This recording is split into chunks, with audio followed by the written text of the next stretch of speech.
100 వీడియోలు చూస్తే వీరుడంటారు. అదే ఒక్క ఛానల్‌ని సబ్స్క్రైబ్ చేసిన దేవుడంటారు. ఎస్ఆర్‌హెచ్ టీమ్ లాస్ట్ ఇయర్ ఐపీఎల్‌లో 4 ఫాస్ట్ బౌలర్స్ అండ్ ఒక స్పిన్ బౌలర్‌తో ఆడారు. కానీ ఈ సీజన్ కోసం ఫాస్ట్ బౌలర్స్ కొన్న షమీని అండ్ సిమర్న్‌జిత్ సింగ్‌ని రిలీజ్ చేశారు. ఇప్పుడు ఎస్ఆర్‌హెచ్ టీమ్ ఫాస్ట్ బౌలర్స్ చూస్తే Pat Cummins, Harshal Patel, Jayadev Unadkat, Eshan Malinga and Brydon Carse ఉన్నారు.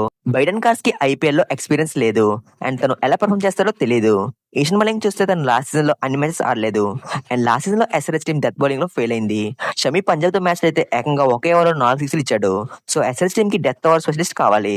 ఆప్షన్ లో పతిరానా లాంటి డెత్ ఓవర్ స్పెషలిస్ట్ ఉన్నాడు. ఒకవేళ పతిరానా తీసుకుంటే Jayadev Unadkat and Pat Cummins power play లో బౌలింగ్ చేస్తారు. Harshal Patel and Pathirana death overs లో బౌలింగ్ చేస్తారు.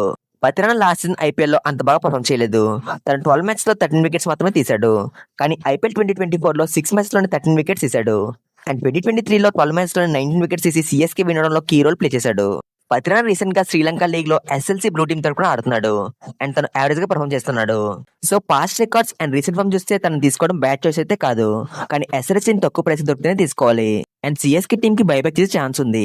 ఒకవేళ సిఎస్కే టీమ్ కెమెరాన్ గ్రీన్ లాంటి ప్లేయర్ ని తీసుకుంటే పతిరానాని కొనడం కష్టం కావచ్చు. పతిరానా కోసం వేరే టీమ్స్ కూడా పోటీ పడే ఛాన్స్ ఉంది. బట్ తక్కువ ప్రైస్ దొరికితేనే ఎస్ఆర్‌హెచ్ టీమ్ తీసుకోవాలని నేను అనుకుంటున్నాను. మరి పతిరానాని ఎంత ప్రైస్ లో తీసుకుంటే బాగుంటుందో కామెంట్ చేయండి అండ్ వీడియో నచ్చితే లైక్ చేయడం పర్లేదు కానీ హైప్ చేయండి. ఛానల్ ని సబ్స్క్రైబ్ చేయడం పర్లేదు కానీ గంట కొట్టండి. కుమార్ వర్మ యూట్యూబ్ ప్రతి యూజర్ కి సబ్స్క్రైబ్ చేసుకునే అవకాశం ఇస్తుంది. సబ్స్క్రైబ్ చేసి గంటని కొట్టు.